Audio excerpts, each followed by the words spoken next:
As it's been said, we're 3 years since the Dobbs decision overturned a half-century of precedent, recognizing the constitutional right of us to control our own bodies. That's what that decision was about.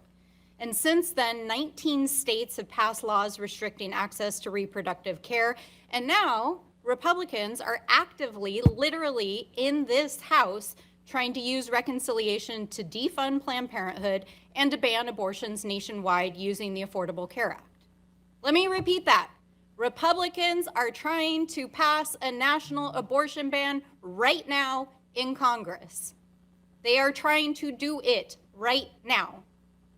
I think a lot of people don't realize what is happening in this chamber and what is happening in Congress. And that is in addition to all of the other efforts that they're undertaking to take away our health care through Medicaid and now Medicare, through food assistance. They're trying to undermine the judiciary. They're trying to steal our data. They're trying to steal our public lands.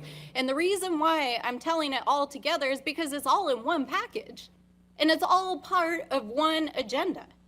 And so I want to be clear that these attacks on our bodies are actually part of a larger attack on our democracy, our freedoms, and our rights. And it's un-American.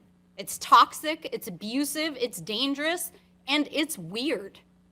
The weird obsession that our Republican colleagues have with our bodies, whether it's women's bodies or LGBTQ plus bodies, is bizarre. But of course, it's also rooted in history, right? This is the history of America. This is the history of men, primarily in power, trying to exercise control. I think many of us have been in abusive relationships. What are the telltale signs of abusive and toxic relationships? People trying to control your bodies, control what you can do with your life, control your decisions, and decide what and how you can live your life. We are in a toxic relationship with the government who is trying to control our lives. They're trying to tell us what we can do with our bodies. And I can tell you, no matter how you feel about children, about birth, and I think your story bears this out, we can all agree that the most American and patriotic thing that we can do is protect our rights to make decisions about our own bodies. So, I never thought when I ran for office as a woman that I would even have to deal with this issue, to be honest. I'm a science nerd.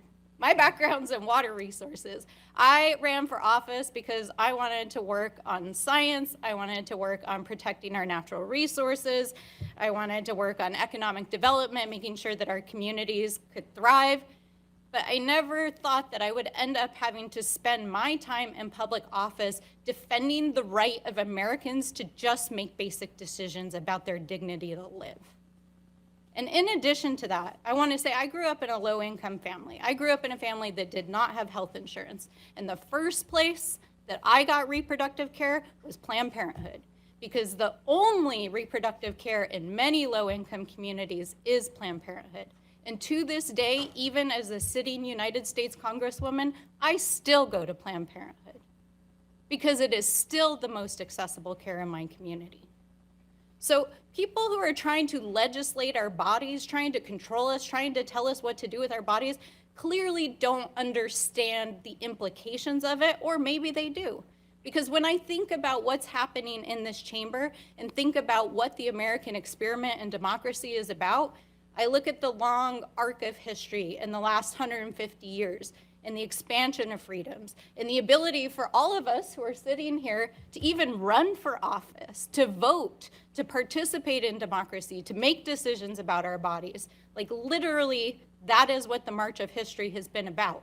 And we are now here as the Women's Caucus, the largest number of women ever serving in Congress. And I don't think it's any mistake that we're all sitting up here fighting to defend our rights.